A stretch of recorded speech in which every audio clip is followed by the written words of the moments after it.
Ahí estamos. Y bueno, recuperando ahora sí, compañeras y compañeros, estamos en imperialismo, estamos en esta clase, pero además nuestra perspectiva es de salida tener claro que imperialismo está mezclado en nuestros objetivos con la palabra de monopolio. ¿De acuerdo? Y bueno, este curso, por así decirlo, se podría llamar Fundamentos Macroeconómicos del Imperialismo. ¿De acuerdo? Entonces, tenemos que seguir desbrozando. Hoy el objetivo de hoy es de que tendamos un puente entre este concepto de monopolio y de imperialismo. ¿De acuerdo?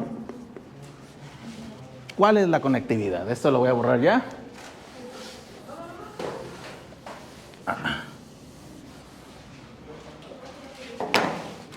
Y hemos recuperado, compañeras y compañeros, también desde la clase pasada, que es cuando ya iniciamos con el primer pizarrón ya en forma, tiene que ver con que dijimos, la economía siempre es la economía mundial. Es decir, el análisis de la economía política es siempre sobre el resultado totalmente desarrollado del mercado mundial. Nunca es el análisis de un país en particular. Se puede hacer, pero siempre y cuando esté claro que está en un contexto, en una interrelación permanente con otros países. Entonces, ahí se establece una relación, ¿no? Hay una relación que se suele llamar, por ejemplo, ¿no? Decíamos, macroeconómicamente hablando, la Y igual a C más I más G más las exportaciones netas, que podemos identificar esta parte como el mercado interno y este es el sector externo, ¿no? Nuestras interconexiones. Por lo regular, exportaciones e importaciones es una relación comercial, ¿de acuerdo? Pero no nada más es una relación comercial, es decir, del producto final, sino que también pasan bienes intermedios, ¿no? Y si pasan bienes intermedios, entonces no es una relación comercial, sino es una relación productiva, ¿de acuerdo? Es decir, esta interconexión de relaciones es una relación fuerte, es como el canal... El cable del internet, ya ven que hay unos cablezotes que pasan por debajo de los océanos, pues igual, ¿no? Estamos interconectados, ¿no? Y el análisis de una economía no puede hacerse si no se toma en cuenta qué tipo de conexión es la que está ocurriendo, ¿no? Entonces, ¿qué más? Relación comercial, relación productiva, ¿y qué otra cosa vuela por todo el mercado mundial de forma permanente? Hay mercancías, bienes finales, bienes intermedios. Transacciones, ¿de qué? Capital financiero, exactamente, es comercial, productiva y relaciones financieras. Son tres, nada más. Esas son las relaciones básicas, ¿no? La relación comercial, productiva y financiera, ¿de acuerdo? Entonces, los países nunca están aislados, sino que ya su composición son sus relaciones internacionales. ¿Sí me explico? Es decir, un país, un modelo económico está determinado por las relaciones comerciales, productivas y financieras que tiene en el mercado mundial. Para acabar pronto, ¿cómo le llamamos a eso tradicionalmente? Se le puede enunciar como modelo económico. ¿Sí me explico? Es decir, un país, ¿no? ¿Qué modelo económico tiene? Es decir, no, ¿ustedes cómo responderían eso? Ahorita ya podrían armar una respuesta. Por ejemplo, ¿qué modelo económico tiene México? Bueno, esa es una discusión política, pero como economistas. Neoliberal. Es un modelo económico neoliberal. Puro. ¿Por qué? ¿Qué lo hace neoliberal?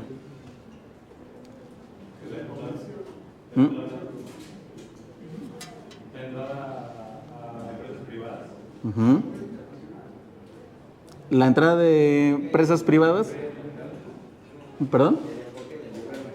El enfoque del libre mercado. Fíjense nada más, no es la existencia de cosas, sino el enfoque es el modo, ¿sí me explico? No es el qué se produce, sino cómo se produce. Es decir, un modelo económico es en realidad algo que se enuncia como modo productivo. Este es el nombre genérico, pues, ¿no? O sea, del aparatito, un modo productivo. ¿Cuáles van a ser los primeros tres esferas? Las tres esferas que ahorita señalaban, por ejemplo, los privados. Hay agentes privados en una economía. ¿Qué más tipos de agentes hay? Agentes públicos o estatales. ¿Y qué más? Familias, individuos. Nada más que no son individuos por separado, sino que es una sociedad completa, ¿no? Entonces es un sector social, compañeras y compañeros. Son tres sectores de la economía que ustedes, cuando los combinan, va a generar un modo de producir.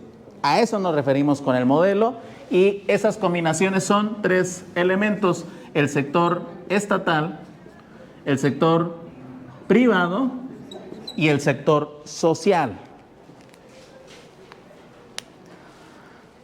Ahorita, por ejemplo, porque hay privados no es suficiente para decir que es neoliberal. Depende cómo está interrelacionado con el estatal y con el social. Puede ser dominante el sector privado, precisamente. Pueden ellos ordenar qué se hace y qué no se hace. Pueden controlar un presidente de la República, ¿no? Si hay grandes empresas, pueden dominar incluso al sector estatal. Los pueden comprar. Hay en el argot de la corrupción algo que se conoce como las puertas giratorias, donde hay alguien que trabaja en el gobierno, entiende cómo está el asunto y luego se pasa a trabajar a la empresa y les pasa todos los secretos para que tengan ventajas estratégicas, y luego al revés, ¿no? Y es un acto de corrupción para tomar ventaja en el mercado, ¿no? Porque se supone que estamos en permanente competencia. ¿Por qué? Porque estamos en lo general en un sistema capitalista, ¿no? Los que estuvimos el curso pasado de ganancia y competencia, pues eso es lo que descubrimos, ¿no? Que no se trata nada más de ganar más, sino se trata de que estás ganando a través de un proceso que se llama la competencia, ¿no? Pero bueno, puede haber, pensemos en las distintas posibilidades para que vean cómo se combinan. Neoliberalismo: domina el sector privado sobre el sector estatal y el sector social. Es decir, tiene la capacidad de modificar el funcionamiento de estos sectores, ¿no? ¿Cómo? Pues el sector estatal, ya lo decíamos, con corrupción. Puede hacer que decida en última instancia lo que le conviene a los privados, entonces pues eso ya es una captura. Y al sector social, pues puedes decir, pues lleven el salario al mínimo, pero al mínimo de subsistencia. Es decir, no permitan que haya una recuperación del salario con respecto a la ganancia. Es decir, es reducir el sector social a el ejército industrial de reserva, a mano de obra barata, pues, ¿no? Para que se entienda, pero abiertamente, como estrategia, pues, ¿no? Entonces, este es un modelo. ¿Por qué? Porque es una combinación. Por ejemplo, puede ser otro modelo donde domina el sector estatal. ¿Qué país sucede eso actualmente? China. China, el Estado domina totalmente. ¿Están los privados también? Ahí están. Incluso son joint ventures, ¿no? Son estructuras empresariales conjuntas, ¿no? Entonces, algo pasa con el sector privado de repente. Acaba de pasar, por ejemplo, con Evergrande, que es una empresa de especulación inmobiliaria, que pues si hubiera ocurrido en Estados Unidos, que es lo que pasó con Lehman Brothers en la crisis del 2008, pues rescatan a la empresa y dejan que todos los peces pequeños pierdan, ¿no? Bueno, en China el Estado intervino y dijo, no, pues tenemos que ir evitando que truene la burbuja, pero tenemos que resolver el problema de la vivienda que está aquí. Es decir, es una visión distinta. No es el valor de cambio, sino es el valor de uso. ¿De acuerdo? Entonces, el sector estatal, a diferencia del privado, tiene en cuenta el valor de uso. ¿Sí? El sector privado nada más va a ver el valor de cambio. Si el privado vende chicles de canela y se venden bien, lo va a vender. Si vende de repente esos de broma que saben muy feo, lo va a vender.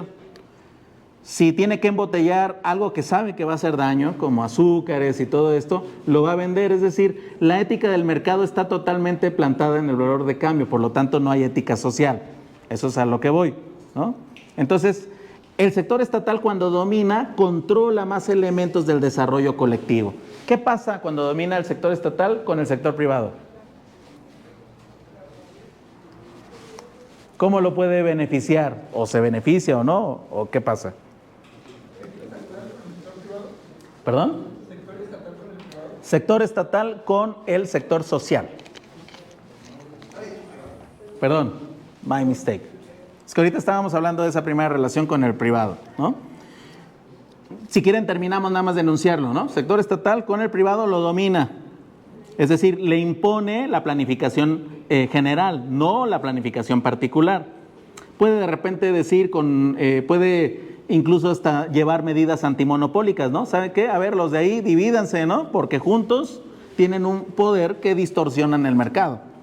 Entonces puede el Estado modular el funcionamiento del sector privado. Como ellos no pueden tener por sí mismos el criterio de cualidad, el Estado le da ese criterio y por lo tanto puede tener resultados distintos. No es lo mismo, por ejemplo, en materia fiscal, si fuera por los privados, pues no habría ningún pago de impuestos. El sector estatal fuerte le dice, no, ¿sabes qué? Caifanes, ¿no?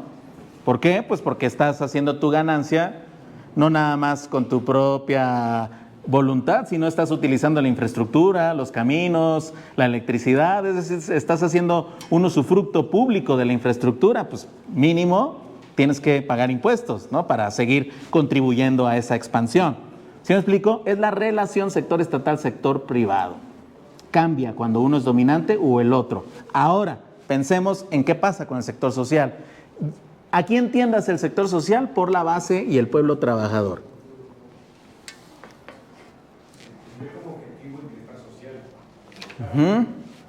Ok. Tendrías que dotar de educación, de salud, acceso a seguridad social, vivienda, ¿qué más? ¿Podría decir que también las inversiones en el país, con lo que estoy viendo? Porque al no buscar tributar una ganancia, pues no llevas a la mejor a la innovación tan... No es tu prioridad, ¿no? La innovación, sino dotar de lo que necesitan las personas para subsistir, o darles lo que necesitan. Bueno, es verdad que el sector privado es una maquinita muy fuerte de inversión, nada más que el problema es de que no se activa solita. Por lo regular tiene que ser la inversión estatal la que permita lo demás. Es decir, una empresa privada no podría crecer si no hay trenes, si no hay logística en las aduanas, por ejemplo, si no le aseguras que tenga luz las 24 horas por 7 para su proceso productivo. De alguna otra manera, el sector privado son los vagoncitos del tren, pero la inversión pública siempre históricamente ha sido la locomotora, aunque haya teorías que no lo reconozcan, pero en la realidad la locomotora es el gasto público. Entonces, a la hora que le quitas la fuerza al sector privado, no le estás quitando su fuerza económica en realidad, le estás quitando su capacidad de decisión unilateral. Es distinto. Es decir, el que esté dominando el sector estatal no quiere decir que va a disminuir el sector privado, al contrario, puede aumentar, pero sus criterios tienen que responder a la planificación general. Pero en el caso de que el sector privado sea libre en comparación al social o estatal, la inversión se vería disminuir a gran cantidad debido a la poca ganancia que tendría en comparación con otros países. Pero es el mismo... Sí, aquí la cosa es que dijo que la inversión estatal es la que funciona bien, pero si no, la inversión estatal sería mínima o muy poca, considerando que no se hará un poco de impuestos, ahora sí que grande, considerando que no va a haber empresas externas. No debemos capital externo, que es el que apoya los impuestos y el gasto público que se puede prestar posteriormente. Ahí estamos, bueno, o sea, dices de la participación del capital extranjero. Sí, como parte del capital que posteriormente se hace. Es que es lo mismo, hay dos modelos, acuérdense, cuando llega el capital extranjero, de otra manera se puede decir inversión extranjera directa, cuando llega a tu país puede llegar bajo distintas condiciones. Por ejemplo, ¿cómo llegó a México con el Telecán? Pues llegó a ser pura maquiladora, llegó, les regalaban los terrenos, les perdonaban los impuestos, entonces no es que paguen impuestos, que nos estemos perdiendo de eso en ese modelo. Pueden contaminar y no tenían repercusiones porque los defendía el Poder Judicial.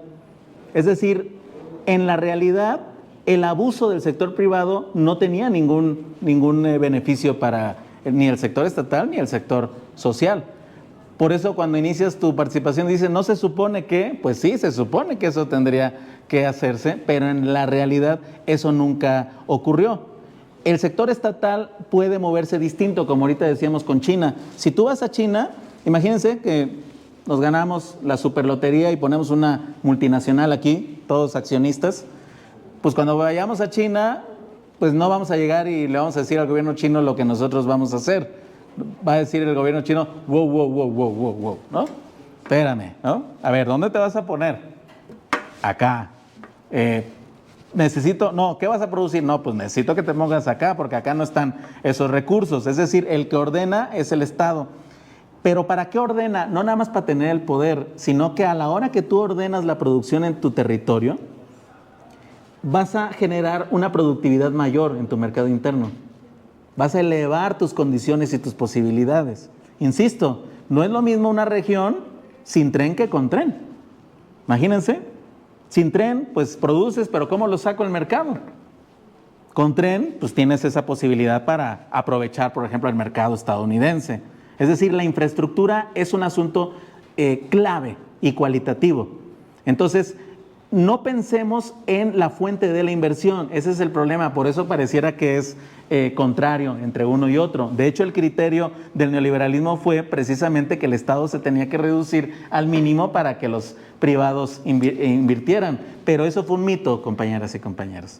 Nunca sucede de esa manera. Es más con lo que llevamos el semestre pasado con Mazzucato, que era inversión a base de objetivos. Es correcto, inversión a base de objetivos. No nada más es que pongas las cosas al ahí se van, sino que tiene que tener un sentido. A ver, de aquí van a ir para acá, de aquí está el puerto, entonces por lo tanto, pues esto puede subir a Estados Unidos. Oye, pues acá está más estrechito, pues puede cruzar de océano a océano. ¿A quién le beneficia eso? Pues imagínense la conexión entre el mundo asiático y la costa este de los Estados Unidos por aquí, ¿sí? Y Panamá, pues ahí está también, pero un día hay un bombazo en Panamá, Dios no lo quiera, ¿y qué hacemos? Es decir, es demasiado depender de un cruce tan sensible. Pues una alternativa es el istmo de Tehuantepec. Entonces, empiezas a planear, ahora sí, empiezas a darle cualidad al desarrollo. Hasta ahora, cuando la preocupación, y qué bueno que surgió, y qué bueno que lo estamos grabando, pareciera que chocan. Pero eso es porque en el imaginario nada más es un asunto de un monto de inversión, no la cualidad. Es decir, aunque pienses desde el Estado, el economista neoclásico sigue pensando en términos de valor de cambio, de montos de entrada, de impuestos. Pero se nos olvida una cosa, compañeras y compañeros, esto pues es keynesianismo puro, el efecto multiplicador. No solamente es el retorno de una inversión, sino de que la alteración infraestructural de una región te puede multiplicar en el tiempo la capacidad metabólica para generar riqueza. ¿Sí me explico? Estamos hablando de que los países, a la hora que hacen política industrial, se ponen de acuerdo para que sea eficiente su sistema, de tal manera que tenga una capacidad de producir riqueza colectiva a una mayor escala. Es decir, en última instancia no es ni el privado ni el estatal, sino es, insisto, la combinación de los mismos. ¿Y quién tiene la visión? Era lo que el compañero, ¿me recuerdas tu nombre? Adriel. El enfoque, ¿no? Es decir, la política, como toda política, es un asunto de observación y de práctica. No es un manualito. ¿Y aquí qué hacemos? Pues depende, ¿no? Depende de qué, pues qué quieres hacer y cuáles son las circunstancias actuales. ¿Sí me explico? Entonces, sí queda claro que no se trata de la presencia o no de estos tres sectores, sino de su combinación. ¿De acuerdo? ¿Qué le pasa al sector social? Pensemos ahora, ya pensamos el sector privado. ¿Qué pasa con el sector social? Decíamos la primerita, ¿no? Durante el neoliberalismo, el modo de producción anterior, cuando dominaba el sector privado, pues ¿qué pasó con el salario? Nunca aumentaba, perdió 3/4 partes de su poder adquisitivo desde 1976 y se quedó en el piso todo ese tiempo. ¿Cuál era la justificación? Que no se podían subir los salarios porque generaba inflación. Bueno, pues se subieron los salarios y ¿qué pasó con la inflación? Se mantuvo, está en los objetivos del Banco Central, 3%. Entonces era una mentira. ¿Por qué otra cosa decían que no podía aumentar el salario?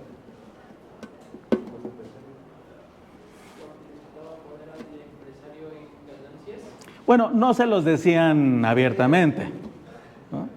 Eso era lo que pasaba sin duda.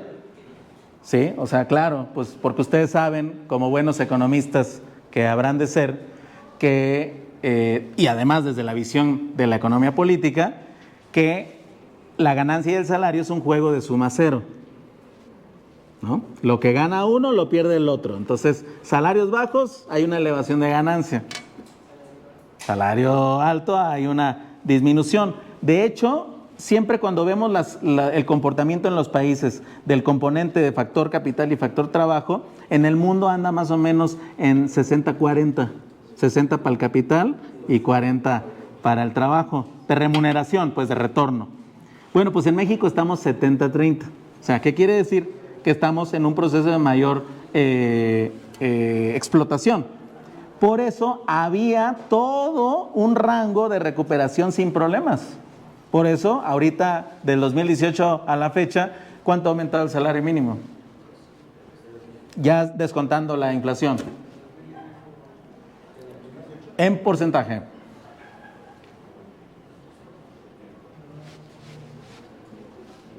Ese sí lo tienen que tener al llavazo, pues porque es una súper variable del análisis económico, ¿no?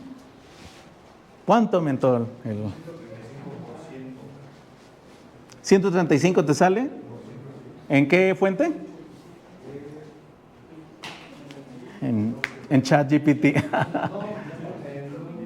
En un buscador. Según yo, salvo de si quieren luego lo analizan a detalle, tendría que estar en 116% el aumento. Pero ojo, ¿qué quiere decir? Que el sector social de repente tiene una recuperación, ¿no? Al mismo tiempo que sube el salario, ¿qué hizo el sector estatal? No, porque eso es inflación y la inflación está bajo control. Generó empleo, ¿no? Pero ojo, mejoró el ingreso por salario, pero también entraron un nuevo sistema de programas sociales, ¿no? Las pensiones, las becas, los apoyos en general a segmentos. Todos los años México gasta ya alrededor de 1 billón de pesos. Y además son ya derechos adquiridos, es decir, ya están consagrados en la Constitución. Ya no dependen del gobierno en sí, sino es un asunto ya constitucional. De un ingreso, compañeras y compañeros, el 65% es derivado del salario. El 17% es derivado de los programas sociales. Para que vean más o menos cómo está la composición. Pero, ojo, antes ese 17% no estaba, ¿de acuerdo? Hubo un proceso de recuperación. O sea, mi 65% se elevó y el 17% también me hace el paro, ¿no? Porque eso genera un ingreso disponible en las familias, ¿no? Distinto. Sí estamos de acuerdo en eso, ¿no? Bueno, pues, ¿cuál es la noticia que ustedes acaban de ver? Seguramente esa sí la recuerdan. ¿Cuánta gente salió de la pobreza en México del 2018 al 2024?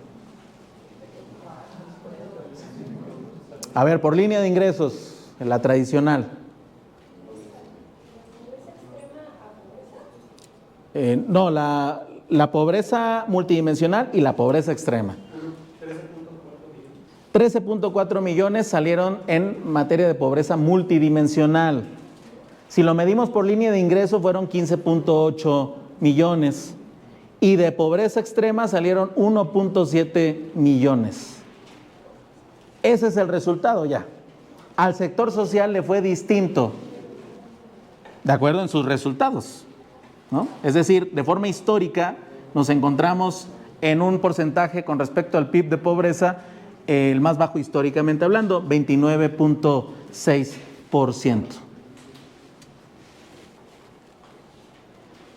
esta política no pudo haber sido desarrollada por el sector privado, ¿están de acuerdo? ¿Qué hizo el sector privado? Pues deprimió totalmente todos los salarios y pues cuáles programas sociales, ¿no? ¿Sí me explico? Está claro, ¿no? La combinación es distinta. Son dos modos de producir distinto. Esa es una recomposición del sector social, ¿no? Entonces, para que ustedes vean, pues, entonces, en general, el modelo económico, o sea, ya sabemos que los países o los estados, ¿no? Como le estamos señalando, ¿no? Si quieren ustedes, por jugar, le podemos poner estado económico, ¿no? Mi estado económico o mi país.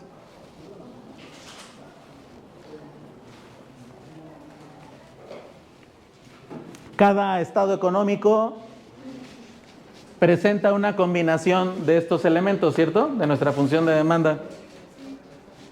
Son como motores, ¿no? Hay veces que el consumo es el que empuja, hay veces que la inversión tiene lo suyo, el gasto gubernamental es otro motor y las exportaciones, ¿no? Ojo, esta es una visión muy simplificada. No obstante, hay que decirlo, nos ayuda pedagógicamente a considerar sus estructuras generales, pero sigue siendo muy simplificado porque hay interrelaciones más complejas que una suma. A eso me refiero. Pero bueno, este estado económico tiene su fórmula y esa fórmula significa que por aquí hay un cableado, ¿no? Un cableado sistémico de 3 relaciones. ¿Cuáles son esas 3 relaciones? Relación comercial, relaciones productivas y relaciones financieras, ¿no? Es decir, ya sabemos qué tipo de cableado existe ahí.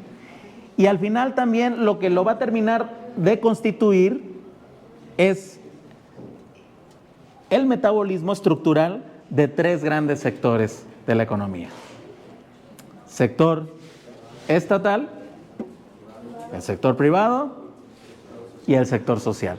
Ya una vez después de analizar todas estas combinatorias que enunciamos, ahora sí ya podemos decir que estamos dándonos cuenta de qué tipo de modelo económico es, qué tipo de modo de producción es. Insisto, no es lo importante qué produces, sino cómo produces, la manera en la que estás produciendo. ¿Sí me explico?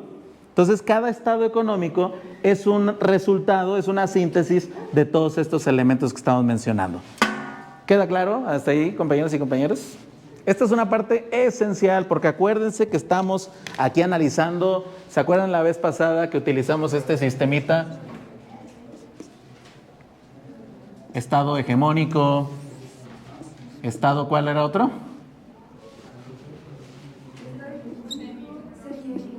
Ajá. Y estados subordinados. Sí, y pusimos uno especial, ¿no? Ahorita esto apenas va surgiendo. Hasta aquí queda claro, ¿no? ¿Quién es quién? En la historia, pues ha sido, en algún momento Inglaterra fue hegemónico, solito. Un hegemón es uno solo, ¿no? Pero pues todos los que en algún momento no fueron subordinados fueron reyesitos. No es, aunque les quitan el poder, no es que se vuelvan subordinados en el sentido de los países pobres, sino que pues han estado acumulando tanta riqueza que quedan como una especie, como pensionados, por así decirlo, ¿no? Es como si fuera un gran, Europa sería un gran asilo económico, pues, ¿no? De países que en algún momento fueron hegemónicos y que ahora son semi-hegemónicos, ¿no? Es decir, ya no tienen el poder que tenían, pero tampoco es que desarticularon todas sus economías, aunque recientemente ya aparece con Alemania, pero eso luego lo discutimos. Y hablábamos de los estados subordinados, ¿no? ¿Quiénes son los estados subordinados?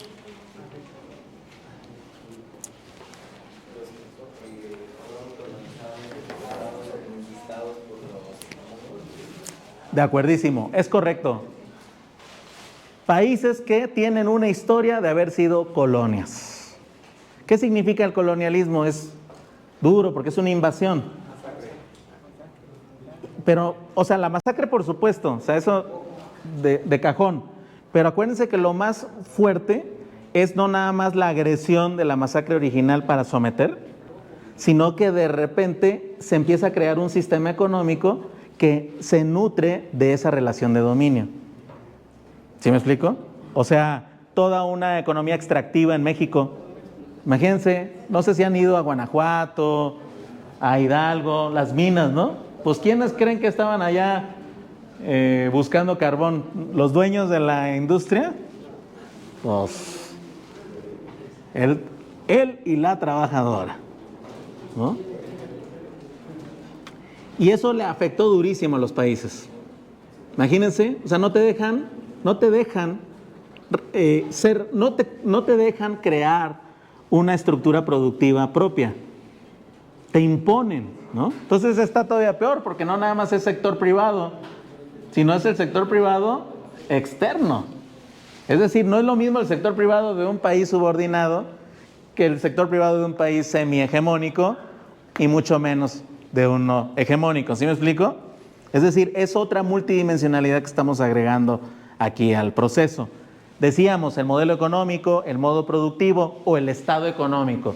Es lo mismo visto desde distintas perspectivas. Su característica es de que lo que estamos buscando es verlo de conjunto, como sistema. Esta es la palabra clave, visión sistémica, ¿no? Pero decíamos, pues además este estado económico está empotrado en esta problemática. Sí, vamos bien hasta aquí, ¿no? Bueno, ¿quiénes son históricamente los que tienen estas condiciones de haber sido colonias? El primerito, África. Tan, tan, tan, taran, tan, tan. Sí ubican África, ¿no? Bueno, pues de ahí salió el esclavismo más brutal que alimentó todos los procesos de industrialización, ¿no?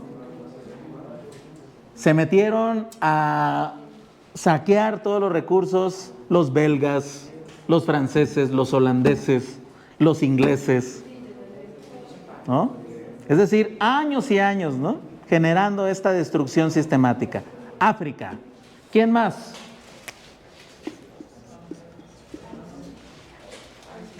Asia. También China. Viene del siglo de la humillación. O sea, les cobraban, ¿no? Pausar. Por cierto, ahí vamos a tener el primer podcast que tienen que escuchar. Se los voy a pasar esta misma tarde al grupo. Es de Diana Uribe y es la recuperación precisamente de la historia de China, ¿no? Donde está descrito a qué me refiero con el siglo de la humillación. Ahí se van a dar cuenta. Entonces, fue un colonialismo muy brutal y que precisamente, pues, por eso tuvo a China subordinado mucho tiempo, ¿no? Llegó a ser China de los países más pobres del planeta en los 70s, o sea, no hace mucho, compañeros y compañeros, ¿no? Por eso su despegue pues, es un tema muy interesante, ¿no? Para nuestra carrera. Pero igual Vietnam, ¿no? Indonesia, ¿no? Es decir, también hay agregaríamos en Asia, Medio Oriente. Acuérdense cómo Estados Unidos ha insistido en querer controlar Medio Oriente, pero nomás no, ¿no? Recientemente tenemos el problema en Gaza, el genocidio, pero por el control también, ¿no? de la zona, ¿no? Irán, que está ahí justo en el corazón. Pero bueno, da positivo para países subordinados o áreas subordinadas históricas. ¿Y cuál otro?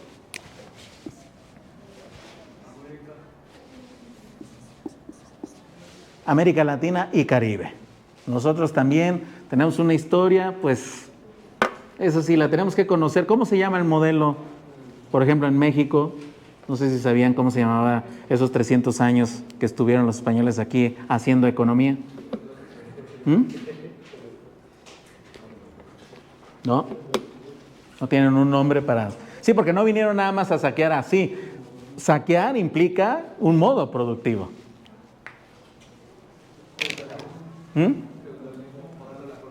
Feudalismo, está más cercano, pero feudal nomás en Europa, en la metrópoli, pues.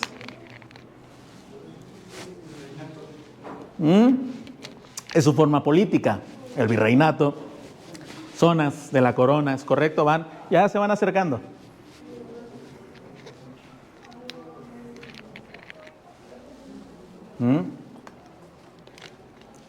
¿no? Bueno, para este tema les recomiendo leer, y lo vamos a leer de hecho para que lo conozcan, ya me preocupé, a Alonso Aguilar. Alonso Aguilar, que precisamente tiene un libro que se llama La dialéctica de la economía mexicana. No se preocupen, yo se los voy a... Anótenlo de todas maneras para que se fijen en el cerebro. Alonso Aguilar, dialéctica de la economía mexicana. Pero yo les voy a dar ahí la referencia. Alonso Aguilar. Eduardo B. ¿Qué? Alonso Aguilar, la dialéctica de la economía mexicana. Es decir, era un modelo de esclavismo, pero que se conoció como el modelo de la encomienda. Es decir, un territorio extractivo, ¿no? De recursos y pues semiesclavo, pues, ¿no? Siempre la composición del hacendado, los peones y el poder de la iglesia, ¿no? Imagínense vivir 300 años bajo una relación de dominio, compañeros y compañeras. Hay secuelas, tenemos secuelas, compañeros y compañeras. Pero por lo pronto queda claro, ¿no? Que había un modelo distinto económico que el que se puede producir a la hora de la independencia. ¿A qué evolucionó con el porfirismo el modelo económico?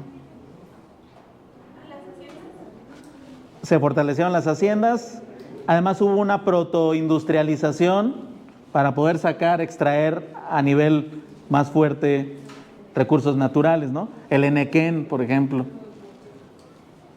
Las primeras vías de trenes, ¿no? La infraestructura. Pero sí, los grandes hacendados. Es decir, no se resolvió mucho del modelo de encomienda después de la independencia. Más bien se formalizó un modo de explotación en particular. Luego, ¿qué vino después del porfirismo?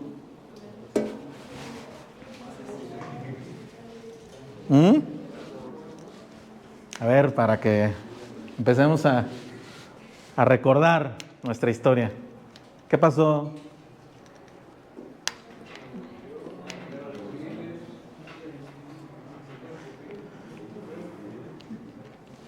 ¿Qué pasó en el país a inicios del siglo XX, compañeros y compañeras? La Revolución Mexicana, es correcto. Oigan, no se les olvide eso, fue una revolución. Caray, una revolución social. 1910, y que se cristaliza en la Constitución política que aún nos rige, que es precisamente la Constitución política de 1917. ¿De acuerdo? Pero ojo, es un movimiento social, es una revolución. ¿Qué modelo económico generó?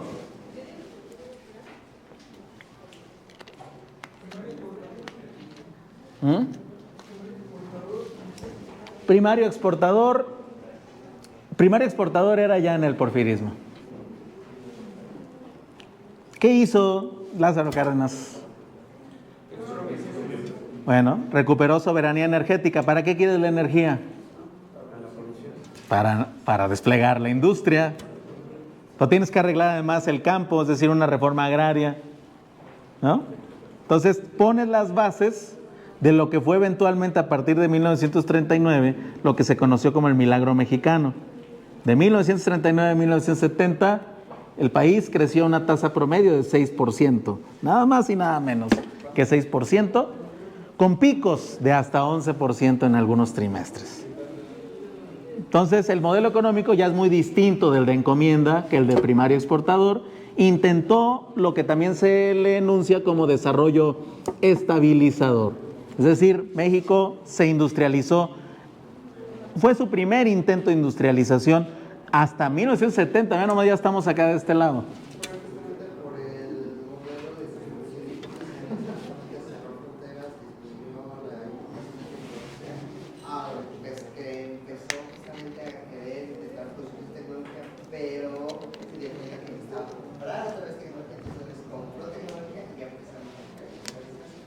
Bueno, el modelo de sustitución de importaciones aquí es muy importante. Es el caso, todo ocurre con un solo elemento. cuando se hace la expropiación de las petroleras, pues toda esa maquinaria necesita eventualmente mantenimiento. Entonces de repente tienes que cambiar una pieza, por ejemplo, ¿no? Bueno, pues como se enojaron las petroleras, pues hicieron un bloqueo en nuestro país, por lo tanto no nos vendían las refacciones. Entonces, bueno, si no nos los vas a vender, entonces nosotros los hacemos, y ahí es donde nuestros hermanos del Instituto Politécnico Nacional se fletaron, ¿no? Fíjense, sustitución de importaciones. En lugar de comprarlo, tú lo produces por ti mismo si lo puedes producir. La economía neoclásica nos dice, es que te va a salir más caro, no eres racional. Pues a lo mejor, pero es que de todas maneras no puedo depender yo de un tercero para mi proceso productivo. Es un sector estratégico. Entonces tengo que tener esa soberanía, esa independencia. Por eso sustitución de importaciones, el milagro mexicano, fue un momento en el cual el sector estatal por primera vez pudo desplegar su poder para metabolizarse de manera distinta en el país. ¿Hasta dónde llegó ese proceso? ¿Qué siguió? Estamos repasando muy en general, pero para que lo tengan en claro cómo vamos.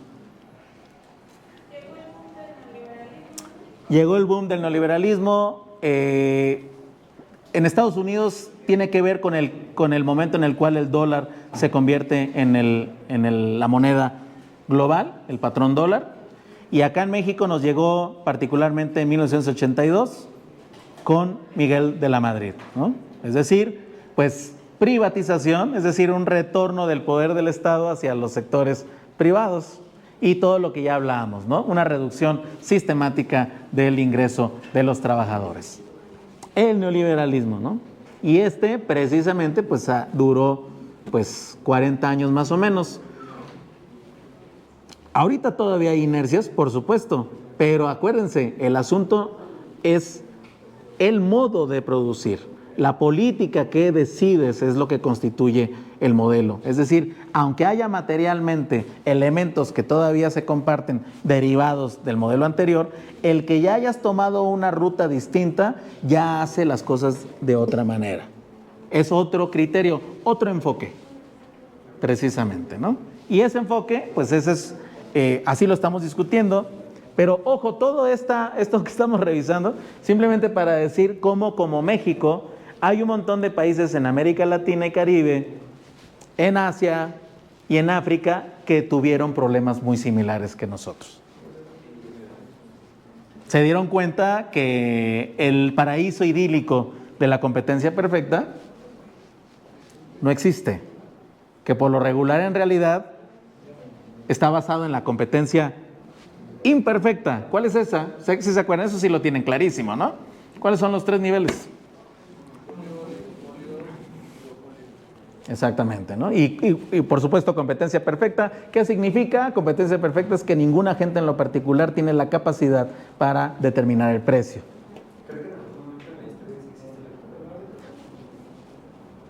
No perfecta, pero ahí no porque no haya existido, sino porque en realidad competencia perfecta es lo que se conoce como un artefacto de abstracción.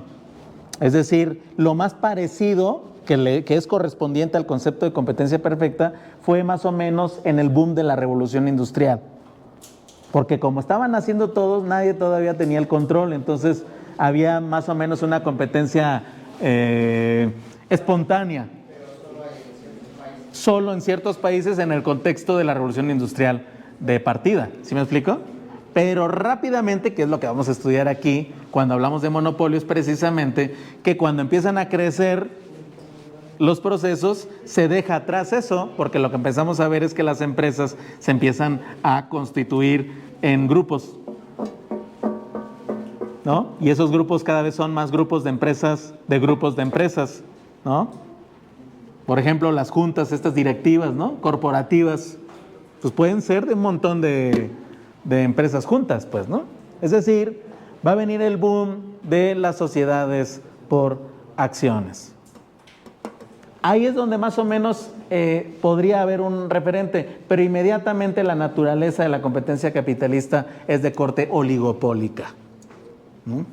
Es decir, siempre hay un dominante en el mercado. ¿no? Entonces, el problema ahora, aprovechamos para comentarlo, en la formación del economista, es de que si tú ves al oligopolio como una distorsión de la competencia perfecta, es muy limitado, porque pensarías que habría que alcanzar la competencia perfecta en algún momento. Y no, el problema es distinto. No, es que aquí de partida, siempre ya nuestro supuesto es de que, pues por supuesto que hay oligopolios definiendo los distintos sectores, al menos los sectores más importantes del mundo, ¿no? Por ejemplo, ahorita, ¿no? Pensemos en los autos eléctricos. ¿Cuántas empresas son? Chorro, las dominantes. No son un chorro, son dos.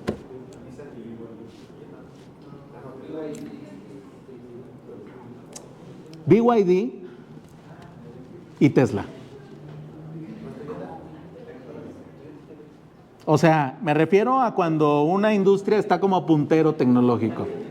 Hay, por supuesto, ya competidores muy cercanos, ¿no? Que reproducen, pero por ejemplo, la economía japonesa está en crisis, la alemana también, la Volkswagen ya no era lo que era, la Ford tampoco, ¿no? Es decir, hay ya pero siempre se genera un dominio de esta naturaleza. Por lo tanto, nuestro análisis pues va a partir no de la competencia perfecta, sino del monopolio, precisamente.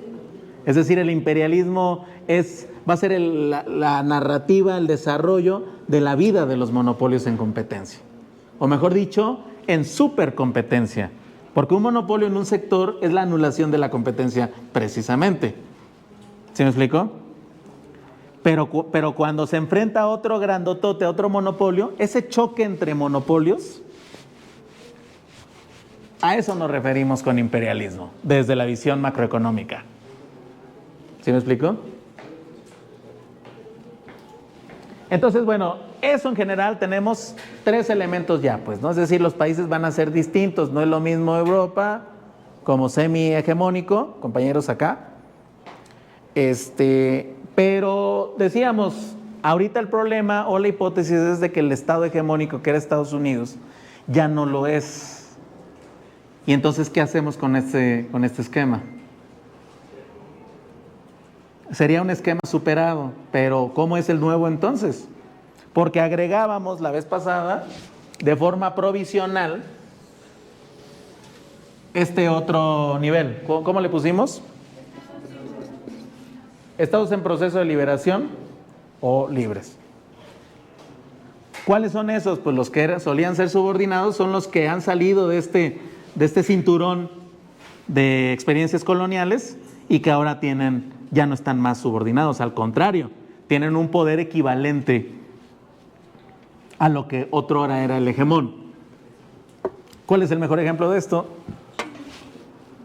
China, es decir, China logró dar el salto a un nuevo mecanismo.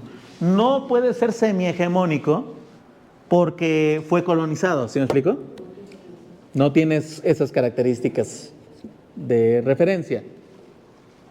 Y no puede ser hegemónico solito porque precisamente lo que ahorita es la crisis, no nada más es la crisis de Estados Unidos, sino la crisis que estamos viviendo como sistema es la crisis de pretender que sea un solo país el que domina. No sé si me explico. El problema no es Estados Unidos, el problema es la unipolaridad.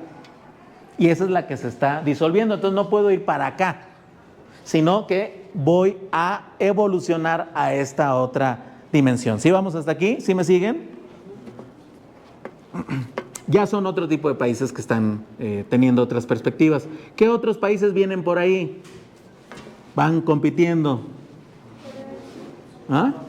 Corea del Sur, los tigres asiáticos se industrializaron muy fuerte, pero están todavía muy dominados ideológicamente por los Estados Unidos, ¿no? Vietnam también. La India ya es contestona, ¿no? Tiene armas nucleares, no es un detalle menor, ¿no? Sobre todo hablando de geopolítica, quien tiene bombas nucleares tiene una voz en el Consejo de Seguridad sólida, ¿no? La India también tiene un consejo espacial, países con capacidades de también. Es correcto, nos habla de una potencia económica seria, ¿no? Que tiene una combinación de estos elementos donde domina el sector estatal. Rusia, ¿cómo le va a Rusia en su valoración? también tienen fuerza nuclear y tienen una potencia incluso hasta militar regular que no puede ser vencida por los Estados Unidos y la OTAN, ni Europa toda junta. Imagínense nada más lo que significa eso. ¿Sí me explico? ¿Quién es más? Brasil. Brasil últimamente, Lula tiene ahí un tema, ¿no? Bueno, pero se unió a los BRICS porque era Brasil. O sea, fue la primerísima potencia industrial de América Latina. De hecho, es la economía más grande de América Latina. México es el segundo lugar. El Producto Interno Bruto de Brasil tiene que andar más o menos como el 2.5 billones de dólares. México está en 1.8. Tiene industria desarrollada, ¿no? Bueno, pues los BRICS en general, los BRICS a la luz de este esquema, los BRICS sería la estrategia. Ojo, no quiere decir que ya se liberaron, porque todavía están muy interconectados con los viejos poderes. Todavía la India tiene que hablar cosas con el Reino Unido y con Estados Unidos. Pero el BRICS es el cambio de enfoque para el cambio de políticas. Los BRICS sería la postura o la hipótesis de que estados otrora subordinados puedan acceder a estados liberados. ¿Sí me explico? Este sería el objetivo de la política económica, no simplemente generar más ganancias, sino estratégicamente ponerte e identificarte en qué área estás ahí. ¿Sí vamos hasta aquí? Hasta aquí la discusión. Estamos repasando todavía la estructura en general, ¿no? Ya llevamos varias cositas, pero para que ustedes vayan viendo por dónde va el asunto. Solo una cosa aquí que quiero enunciar, fíjense ustedes, tenemos las triadas, enunciamos algunas triadas la vez pasada, ¿no? ¿Se acuerdan? Esta es nueva, este es sector estatal, sector social y sector privado, pero ¿se acuerdan que dijimos también que un país se compone como república a través de la combinación del poder ejecutivo, poder legislativo y poder judicial, ¿no? Es decir, es el modulador de las relaciones sociales de dominio, ¿no? Si la Corte decide proteger a una transnacional o un pueblo, es algo importante. Si los diputados deciden disolver todos los programas sociales, hay un efecto. Y pues el programa de la presidencia, pues tiene mucho que ver con el destino de la sociedad. Por lo tanto, las repúblicas son una combinación a su vez de estos tres poderes, ¿cierto? Esa es su composición. Sí, vamos de acuerdo con esto, ¿no? Pero ahora, aquí hay un giro, que es lo que vamos a estar tratando en la próxima clase, pero es un giro importante porque ahí es donde se puede poner un poquito quisquillosón la discusión del imperialismo.